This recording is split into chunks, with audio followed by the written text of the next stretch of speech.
to That Kevin Show with Kevin McCullough. All right, live from Times Square, we're back, and I am very honored to welcome my next guest. You know, not all of the artists that appear on the Music Spotlight ever come on for an interview. In fact, there are several that would just prefer to have their music played. But when I reached out to this week's artist, she was glad to, and I think she has an interesting story to tell.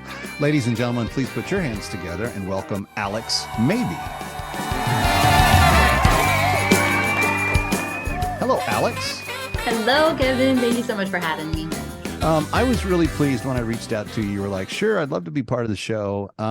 You're from a genre of music that they call Americana, which is kind of hard to define. If people are not used to hearing it, it may even sound a little bit different to their ear than like mainstream pop or country or something else.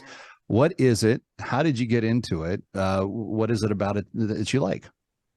Well, you know, I always say, to spell it out a little bit, people like the Eagles and Jackson Browne, Alison Krauss and Robert Plant, those kind of albums are what would be played on Americana radio. So they're what used to be kind of traditional mainstream country, you know, 20, 30 years ago. And now it's the genre of Americana because country now has turned into pop country, you know, a very different type of sound. And so it's a bit more traditional. They'll drop a rap beat into most country songs now, which is kind of exactly. And so it just doesn't, it's not the same style. It's not the same feel, but Americana is also very broad. I say I'm Americana, but I also say I'm Americana Christian because I write about what I know, which is what I go through, and I get through those things with God. So I write about that too, but it's not specifically about that. It's just whatever feels true to whatever season I'm going through. But you could also call it folk or singer-songwriter. Yeah. I don't know. I feel like a lot of my artist friends, it's hard to fit us into a box. It's hard to say I'm one thing because humans are multifaceted. So our music is going to display that too. If you look at where Taylor Swift started and what she sounds like now, it's like two different worlds completely. Yeah, somebody showed me a TikTok the other day of what I mean by when I listen to all genres, and it showed Taylor Swift with all her different genres over the years, and it made me laugh so hard because I can relate to that. I really can. Like, I'll get into my story. So on your next album, there'll be a rap beat dropped into one of the country songs. So that's, I don't know about rap. I have that to look forward to. I actually did in high school do some, like, my friends were really good lyricists, and so they would do rap songs and I would do a hook, like a melody hook, and then we would kind of pair it. So I guess I kind of have done that a little bit. Very cool. Very cool. Well, talk to me about why you do music and kind of your story. Where'd you come from?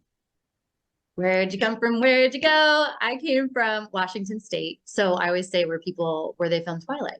So it was like big, huge trees, a national park. Just fewer vampires. Yeah. I don't know. There were werewolves. Yeah. I always say I dated Edward or Jacob. I can't remember, one of them. But yeah, so I came from there, and I actually grew up quite a ways from like the nearest grocery store or, you know, dance or theater community or anything. My mom would put on theater a lot. So I grew up kind of being musical because of her, and the women in my family, the generations, they were all musical to some extent. And so, I just started in theater, and then I wanted to be on Broadway. So speaking of New York, I wanted to be on Broadway. Eponine from Les Mis is like my dream role. Maybe one day I can still be her. But then my voice kind of changed a little bit, and I started going through hard times, you know, with just different things in my life and boys, of course. So I started writing and learned the guitar. So that's kind of where that started. And then it was just history because I had so much to say, and I was just felt comfortable saying it, for good or for bad. So that's kind of how that went. And I ended up releasing this album that I just put out, which I'm sure we'll talk about. This is my 6th album. So I kind of have always just put music out, whether or not anybody heard it. I just put it out. And it's funny because I didn't do any marketing.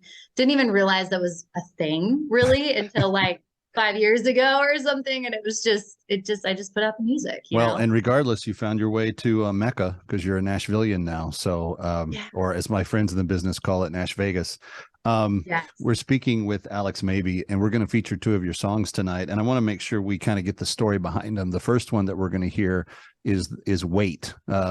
Beautiful video, by the way. What's it all about? I'm so happy you chose that song. That is a really special song to me. I actually it's the last song on the album, and I recorded that video in Alaska. I used to live there. And so some of my friends are great with creatives, and we went out and really they did a great job of depicting it. So y'all make sure you go online and look at it. It's awesome.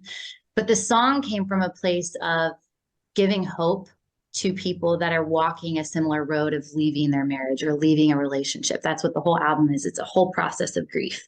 And so it takes you from the beginning to the end. And so at the end, there's a bit of healing that I'm starting to experience.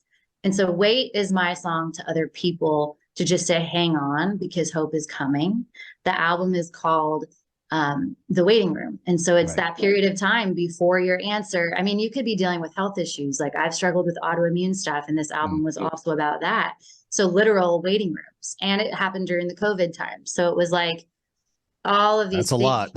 Yeah, I didn't have answers. And I was praying and hoping and wishing for the miracle. And we're all going through that to some extent. At some point in our lives, there's a season of waiting, and it's hard to wait. And so I just want this song and this album to bring comfort for people during that time. It's not necessarily like, this is how you heal. It's like, we're in this together. That's what this album is.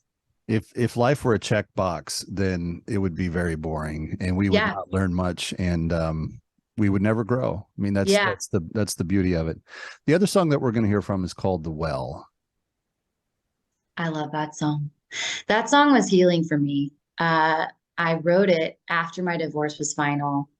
And I really felt like it was the first song that I had written that validated my pain. It's like sometimes when you're in those unhealthy relationships, you think you're making it up, or they tell you that you're making it up or making a big deal about it or whatever. And so there's a lot of, I guess you call it gaslighting. And so when you're out of it, it takes a while for you to realize what situation you're in and what the truth actually was. Well, judging from your body of work thus far, I think you've got a lot more to write and to still say. You've got a new album coming up soon, and we'll encourage people to check that out. But friends, when we come back from this break, we will hear from Alex. It is called Wait, and that's on the other side of this. Alex Maybe, thank you for being with us. Thank you, Kevin. Kevin McCullough, live from New York, coming right back. Ready or not, he'll be right back. That Kevin.